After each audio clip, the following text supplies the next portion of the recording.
In মানে ভিতরে, into মানে ভিতরে, আবার ইনসাইড মানেও ভিতরে। এই তিনটি শব্দের মানে এক হলেও তিনটির ব্যবহার কিন্তু আলাদা। এই ভিডিওতে আমরা এই তিনটি শব্দের সঠিক ব্যবহার শিখব।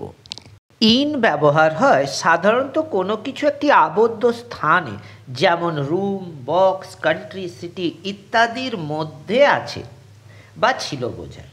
ইন ব্যবহার হয় যখন কোনো কিছু আগে থেকেই ওই স্থানটির মধ্যে আছে বা ছিল, যেমন the ball is in the basket, অর্থাৎ বলটি আগে থেকেই ঝুড়ির মধ্যে আছে। ইনটু ব্যবহার হয় যখন কিছু বাইরে থেকে ভিতরে যাচ্ছে বোঝায়, যেমন he threw the ball into the basket, সে বলটা বাইরে থেকে ঝুড়ির ভিতরে ফেললো। ইনসাইড ইনের মতোই ভিতরে আছে বোঝায়, তবে জিনিসটি ঘেরাটোপ বা আচ্ছাদনের ভিতরে আছে বোঝায়, যেমন the treasure is inside the box, অর্থাৎ সম্পদটি বাক্সের ভিতরে আছে, বাইরে থেকে দেখা যাচ্ছে না।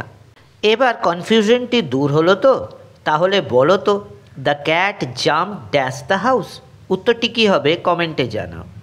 ইংলিশ গ্রামারকে সহজভাবে শিখতে আমাদের চ্যানেলটি সাবস্ক্রাইব করে দাও। পরের ভিডিওতে আবার দেখা হবে। Good bye.